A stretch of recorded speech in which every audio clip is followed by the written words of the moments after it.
semuanya, selamat datang di Suara Milenial Podcast. Nah, sekarang kita akan mendiskusikan berbagai topik penting dan menarik tentunya, dan juga tren saat ini yang ada di Indonesia. Saya Rokib akan menemani Anda dalam episode perdana kali ini.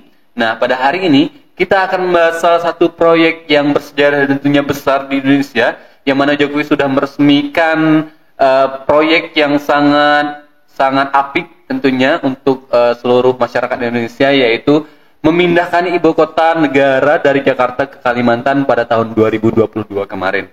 Nah, pemindahan ibu kota negara ke Kalimantan, bersama saya ada dua narasumber yang sangat luar biasa kali ini, yaitu mahasiswa yang mana juga sangat paham akan ini, dan juga kita akan melihat pandangan atau mendengarkan pandangan mereka mengenai pemindahan ibu kota kita kali ini, yaitu ada Andre Septian, ya, selaku mahasiswa dari salah satu universitas yang ada di Bangka Belitung, dan juga Ananda Dwi Sapitri yang begitu cantik hari ini, yaitu salah satu mahasiswi juga yang ada di universitas yang ada di Bangka Belitung ini. Nah, mereka akan menjelaskan mengenai, yaitu yang pertama, yaitu tentang apa sih dampak dari pemindahan ibu kota dan juga dampak lingkungannya, ya. Oke, mulai kita dari Andre yang pertama. Terima kasih kepada Andre yang telah bersedia untuk bergabung pada hari ini dalam podcast kita yang perdana ini, ya. Terima kasih juga atas undangannya Rokib di podcast perdana. Ini kan episode pertama ya, nih ya. Ya, saya bangga sekali saya diundang ini. Kenapa bangga, Bung Andre? Karena episode pertama kan. Ya, pertama berarti orang yang memang Spesial, first ever ya untuk perdana, podcast kali ini. Spesial. Iya, terima kasih Bung Andre. Soalnya ada Ananda Dwi Sapitri. Selamat datang di podcast perdana kita pada hari ini, Ananda. Iya, terima kasih saya juga ucapkan kepada Bung Rokib yang udah memberi saya kesempatan sehingga saya bisa memberikan pandangan saya secara eksklusif di video yang perdana dari channel kita ya. Iya, Suara Milenial ya. Iya. Oke. Baiklah Sobat Suara Milenial, pada kali ini kita sudah tidak sabar lagi untuk mendengar penjelasan atau argumen yang sangat luar biasa tentunya dari dua narasumber kita hari ini, yaitu mengenai pemindahan ibu kota negara dari ibu kota DKI Jakarta ke ibu kota negara Nusantara. Oke lah, baik, kita mulai dari pembahasan kita yang pertama, yaitu dari Bung Andre, ya. Kita bisa sedikit ceritakan latar belakang dan alasan utama di balik pemindahan ibu kota negara menurut Andre bagaimana, Bung Andre? Silakan Bung Andre. Oke. Terima kasih Rokib. Pertama saya koreksi dulu ya. Ini IKN itu ibu kota Nusantara, Rokib, bukan ibu kota negara. Oh iya, sorry. Jadi gini. Typo ya. Rencana untuk pemindahan ibu kota Nusantara itu sebenarnya sudah ada sejak era Presiden Soekarno. Tapi mulai mendapat banyak perhatian dan mulai bisa diwujudkan pada era Presiden Jokowi sekarang. Kemudian untuk alasan utamanya, kita tahu saat ini beban kota Jakarta sangat berat kan, di mana penduduknya semakin padat, kemudian banjir yang tidak berkesudahan, kemudian ada macet. Jadi tujuan utama dan alasan utama untuk pemindahan ibu kota itu sendiri pastinya untuk mengurangi beban kota Jakarta tadi. Itu Rokib. Oh iya, berarti bukan beban pikiran Bung Andre ya, bukan beban itu ya hidup ya, tapi beban dari ibu kota Jakarta yang semakin ya. hari itu semakin parah kita lihat. Iya, betul sekali, kita rasakan bahwa di ibu kota Jakarta itu sangat sudah krisis ya kalau dibilang ya, apalagi di polusi, terus sampah yang membludak, dengan kasus-kasus banjir yang sering terjadi kan. Dan juga sebentar, ini juga untuk untuk membuat pemerataan pertumbuhan ekonomi di Indonesia, bukan hanya di Pulau Jawa ya maksudnya. Ini kan rencana pemindahan ibu kota ini kan sangat bagus karena kita pindah ke pulau lain selain Pulau Jawa kan. Iya. Yeah. Seperti yang kita ketahui ya, Rokib. Saat ini kan pembangunan di daerah Jawa itu sangat beda sekali dengan daerah lain kan. Senjangan ya. Iya ya, benar sekali. Terus pemindahan ibu kota ini sendiri bermaksud untuk menciptakan pusat pertumbuhan ekonomi baru selain Pulau Jawa, dan juga untuk pemerataan ekonomi tentunya. Gitu. Ya betul sekali, bahwa yang orang kenal biasanya kan di Jawa pusatnya kan, kalau mau kemana-mana itu ke Jawa gitu kan. baik itu pendidikan, infrastruktur dan sebagainya itu ke Jawa gitu kan untuk melihat pertumbuhan ekonomi dan pemerataan pembangunan gitu kan. Nah di sini kalau di Kalimantan mungkin itu kan pulaunya lumayan besar ya di Kalimantan ya, apalagi perencanaan pembangunan ibu kota ini itu sangat-sangat membutuhkan pulau atau daerah yang luas ya, biar nanti pemerataan ekonomi untuk di Pulau Kalimantan khususnya dan juga pemerataan pembangunan juga ya Andre. Oke, baik sekali, menarik sekali sobat milenial ya untuk mendengarkan ulasan-ulasan yang lebih lanjut mengenai pemindahan ibu kota ini. Nah, terima kasih Bung Andre. Selanjutnya kita akan menanyakan kepada Bung Andre kembali mengenai menurut Bung Andre apa itu keuntungan dari pemindahan ibu kota negara ini? Ibu kota Nusantara maksud saya. Keuntungannya, ini kita bicara keuntungannya. Iya. Ya seperti yang saya bilang tadi ya, kita dapat menciptakan wilayah ekonomi baru, kemudian pemerataan ekonomi, kemudian juga kita menciptakan pusat-pusat ekonomi baru selain di Pulau Jawa. Terus kita meningkatkan investasi di daerah baru tersebut kan. Kemudian juga kita dapat membuka banyak sekali lapangan pekerjaan. Karena pada saat proses pengerjaannya kan kita butuh banyak sekali sumber daya manusia lah ya, iya, untuk mendorong pembangunannya lebih cepat gitu ya. Iya, betul. Melibatkan warga lokal ya. Iya, pastinya dong. Itu kan sudah pasti. Itu saja. Oke, ya berarti sama ya untuk pemerataan ekonomi dan juga pembangunan, dan tentunya ini akan mengurangi seperti bencana-bencana yang tidak diinginkan, yang banjir apa gitu kan, di Jawa kan begitu padat gitu kan.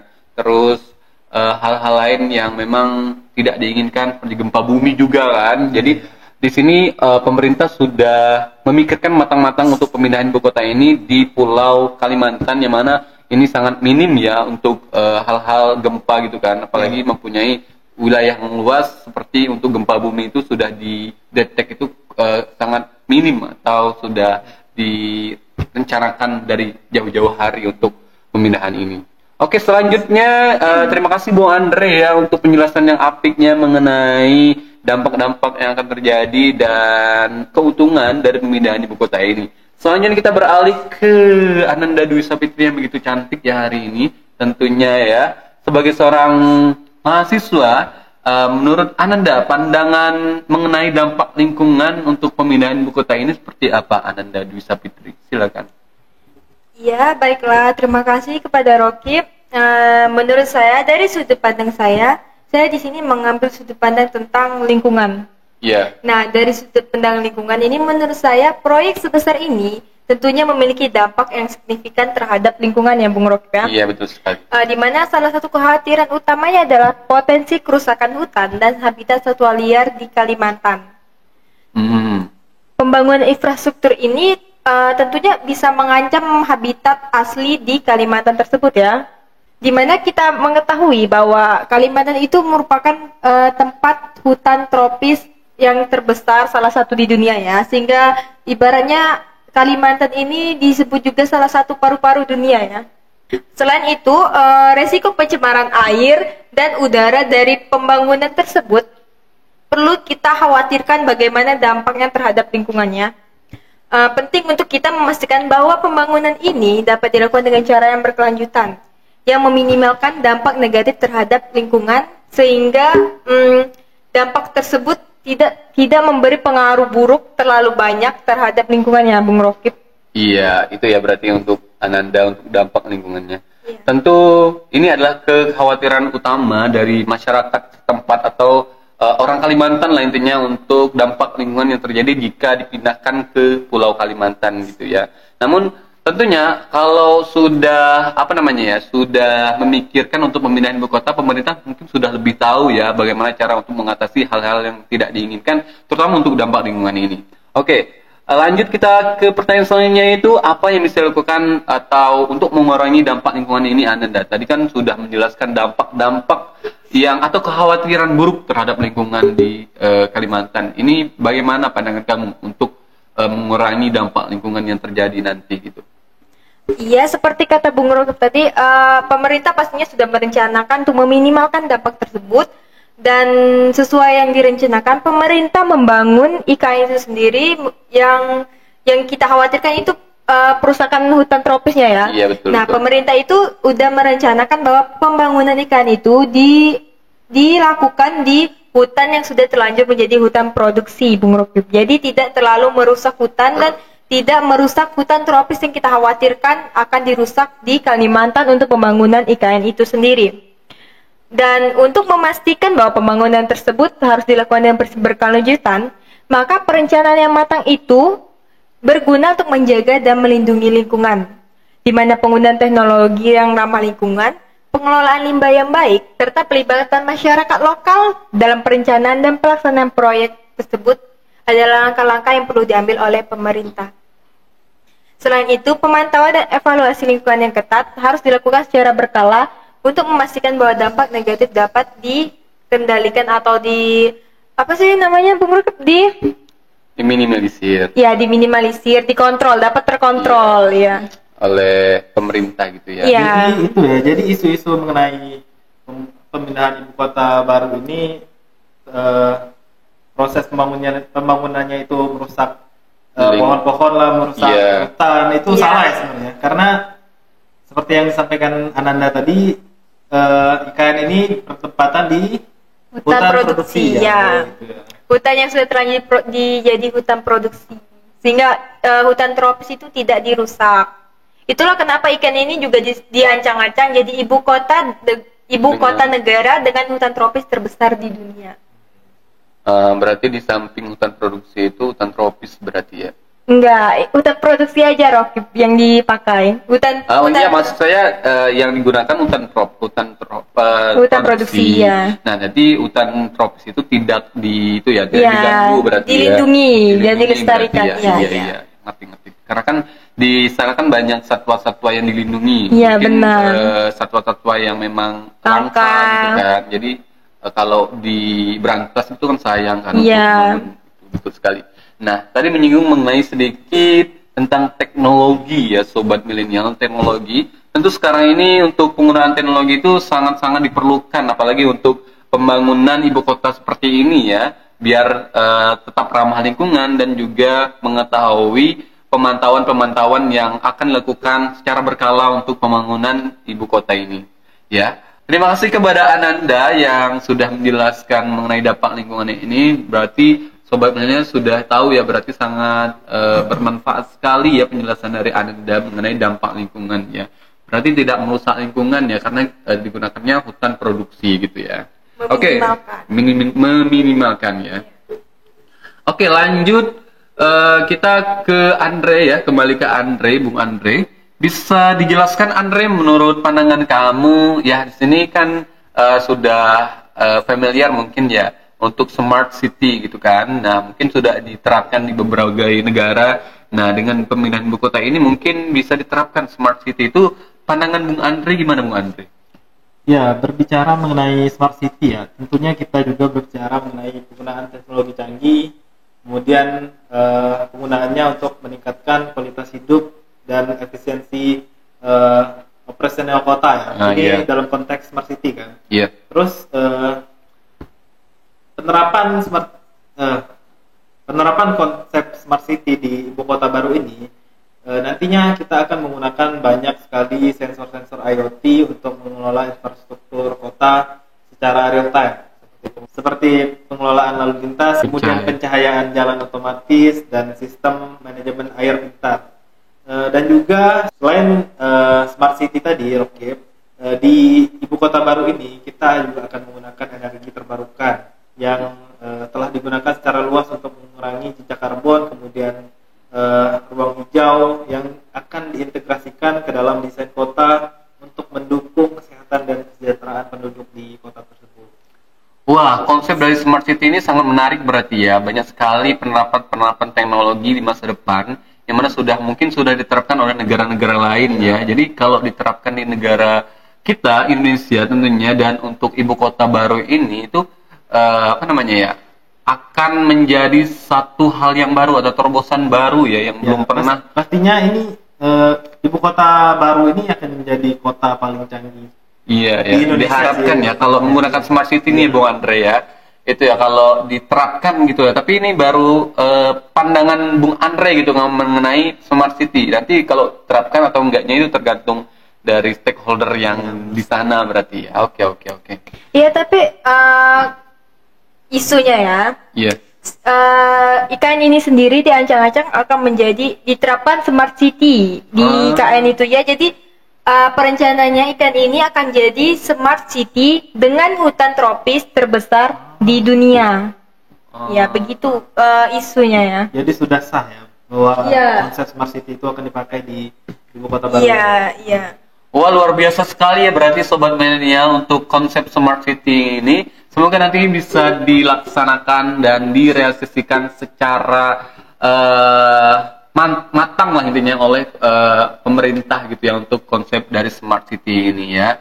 Tentunya banyak sekali manfaat yang dirasakan nanti seperti tadi jelas oleh Bung Andre, yaitu untuk pengelolaan lalu lintas, serta penyayaan jalan otomatis dan sistem manajemen air pintar, dan lebih banyak lagi konsep sensor IoT yang akan diterapkan di Smart City nanti ya. Oke. Nanti sangat nyambung ya kalau untuk zaman sekarang ini, apalagi penggunaan teknologi yang sangat maju sekarang Iya. ini, biar untuk negara kita tidak ketinggalan zaman gitu ya.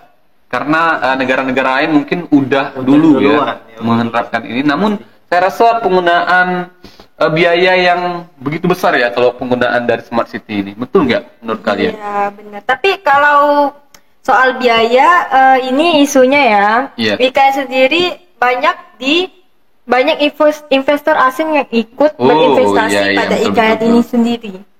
Sehingga biayanya itu banyak tertutup oleh investor asing. Tapi seperti yang kita ketahui, investor asing itu sendiri juga memberikan kekhawatiran ya kepada kita. Iya. Karena investor asing itu kayak seperti pada isu-isu yang beredar pada masyarakat ya, nanti takutnya IKN ini banyak diambil alih atau dikuasai lah, iya benar, oleh warga asing karena banyaknya investasi dari luar ya, terutama dari negara Singapura.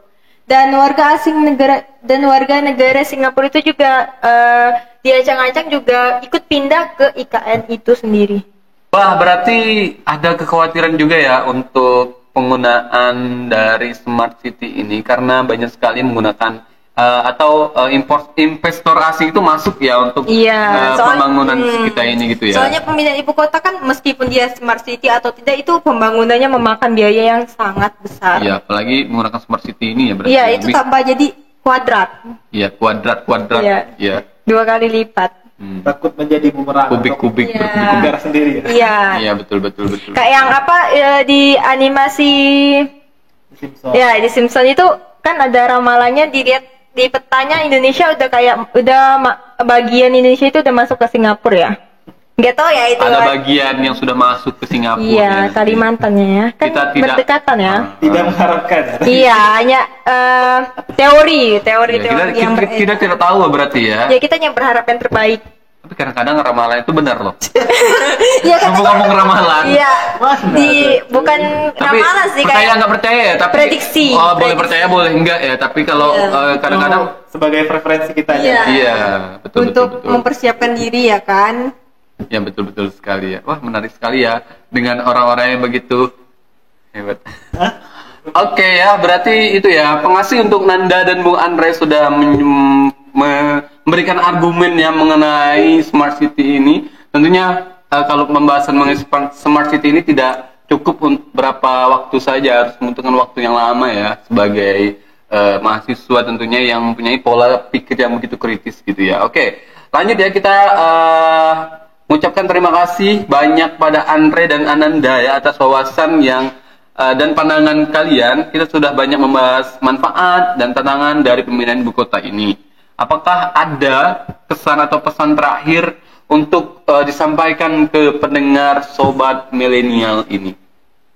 Oke, kita mulai dari Bung Andre ya, yang begitu tampan dan semangat hari ini untuk menjelaskan pesannya Oke, terima kasih kepada para Pak. pendengar Jadi kita. harapan saya untuk proyek ini bisa berjalan dengan lancar dan Iya. sesuai dengan tepat waktu ya pastinya. Ya, betul. Karena bakalan banyak banget manfaat yang kita dapetin kalau proyek ini bisa selesai dengan tepat waktu.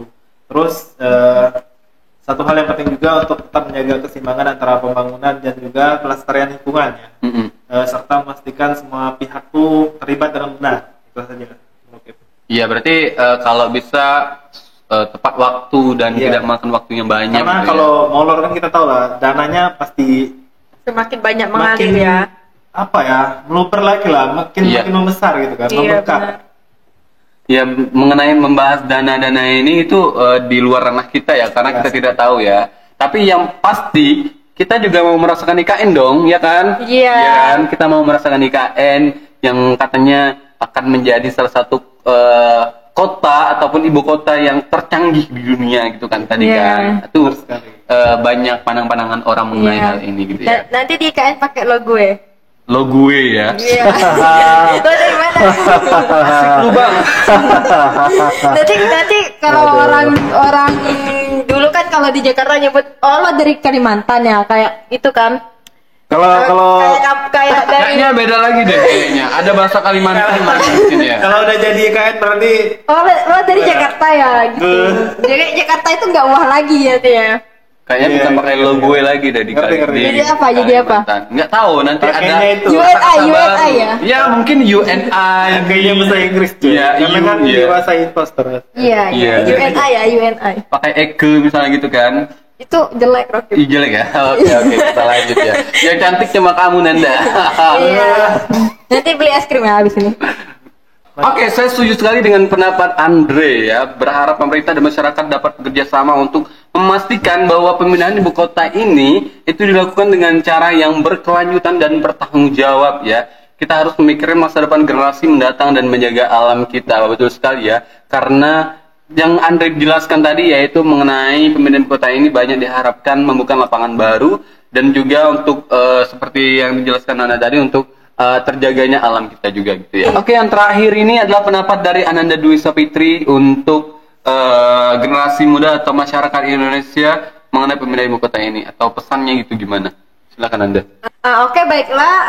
Saya setuju ya dengan pendapat Andre, di mana saya berharap pemerintah ini bisa bekerja sama dengan masyarakat lokal untuk memastikan bahwa pemindahan ibu kota ini dapat dilakukan dengan berkelanjutan dan bertanggung jawab dengan deadline pembangunannya itu terjaga atau stabil dan tidak molor-molor ya, karena jika molor seperti kata Andre tadi akan menghabiskan banyak waktu, biaya dan sebagainya, dan kerusakan lingkungan juga ya termasuk. Dan karena kita harus memikirkan masa depan yang akan datang untuk menjaga generasi kita itu sendiri. Iya, betul sekali ya. Berarti dilakukan secara bertanggung jawab ya. Kita tahu Iya. bahwa proyek-proyek besar seperti ini dalam tanda kutip ada hal-hal yang kadang-kadang diselewengkan gitu ya. Iya. Itu bagaimana pendapat kalian berdua untuk hal seperti Ya proyek kecil aja masih ada celah ya, masih ada masih ada apa itu? masih ada sesuatu lah ya, masih ada yang kosong kayak Yes. Gini lah, kita ini kan sebenarnya bukan sistemnya yang rusak, tapi orang-orang di dalamnya. Iya, betul sekali. Iya, Ini benar. perlu di itu ya.